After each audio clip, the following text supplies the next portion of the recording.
Fala, gente boa do Clube de Leitura do Gabo, aqui é o Diego com mais um vídeo. E hoje trago para vocês a primeira leitura coletiva do ano, que é o maravilhoso livro do nosso querido Gabriel Garcia Marques, Do Amor e Outros Demônios. Então, só para começar, eu vou ler um trecho do livro que eu acho que simplifica um pouco do âmago daquilo que o Gabriel entende como amor, ou pelo menos do que ele nos passava em suas múltiplas obras.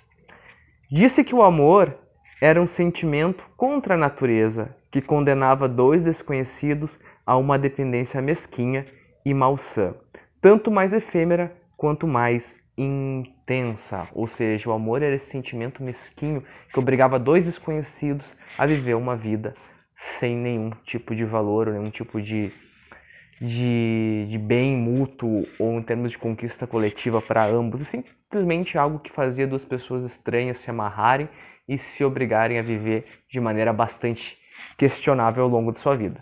Nessa obra, que é a primeira leitura coletiva do Gabo do ano, nós podemos nos debruçar então com múltiplos aspectos daquele realismo mágico que o nosso Gabo sempre nos trouxe. Dentre eles, nós podemos acompanhar o fim do processo colonial, né, o iniciar da decadência das colônias espanholas, né, a miserabilidade, a pobreza generalizada, né? Assim como a água trouxe a riqueza, essa mesma água, de certa forma, leva essa riqueza, quase como uma fluidez, né, do trazer e do tirar. Isso então é muito bem nos mostrado pelo Gabo, conforme ele vai nos apresentando, por exemplo, a família principal, na qual a Sierva, ou Sirva, não sei como a pronúncia correta, né, a menina protagonista do livro, ela nasce, né, e é uma família muito rica, que aos poucos, né, pelos desatinos do seu pai, ela vai ficando mais e mais pobre, ou também pelas próprias condições econômicas da colônia, vai cada vez ficando mais e mais pobre. Então nós podemos acompanhar a trajetória dessa família, né, o quanto a própria relação amorosa, ou as relações amorosas que seu pai teve ao longo da vida, foram frutos não de um sentimento puro despertado por ele, mas pelas conveniências, né, de que um bom casamento entre a elite crioula, né, a elite cria da terra, buscava para, de certa forma, se manter apartada da coletividade mais humilde, da pobreza mais generalizada, né? Ou seja, o próprio pai dela, ainda no início do livro, né, um pequeno spoiler, ele é privado de ter uma relação com determinada mulher que é acusada de ter problemas psicológicos, né? Problemas em relação à capacidade de discernimento do que é bom ou errado e tal, né? Não sei se realmente ela tinha, o livro não deixa muito claro, às vezes parece que sim, às vezes parece que não, às vezes parece que ela, mesmo nessa loucura, era a mais sã de todas, mas é bem interessante essa perspectiva, né, da elite tentando se manter, de certa forma, unida numa homogeneidade em termos de construção, né, para que não houvesse possibilidade da ascensão de uma outra parcela da sociedade, né, para que se mantivesse, então, um conjunto de uma elite capaz de conduzir a vida dentro de determinada colônia. E a gente vai vendo essa elite, então, ficando cada vez mais paupérrima nesse processo. Assim como a gente vai vendo também a questão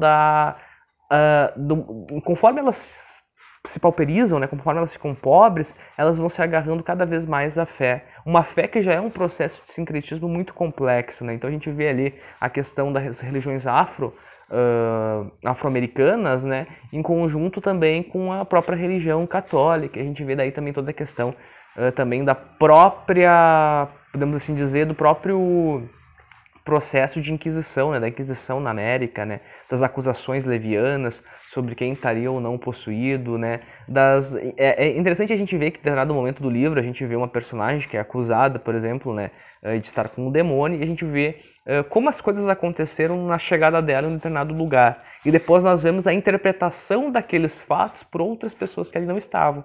Naquele momento, o que aconteceu com ela, aos nossos olhos, não pareciam nada em termos de ser possuída por um demônio. Mas a junção dos fatos por uma visão alheia da nossa, que já parte da premissa, né, já parte com aquela visão bastante maculada pela necessidade de encontrar ali, né, a presença do demônio, a presença das origens de todo o mal e da própria decadência daquela sociedade, né, ela consegue transformar atos simples do cotidiano em marcas de uma presença demoníaca. Então é muito interessante a forma como o Gabo nos brinda com isso.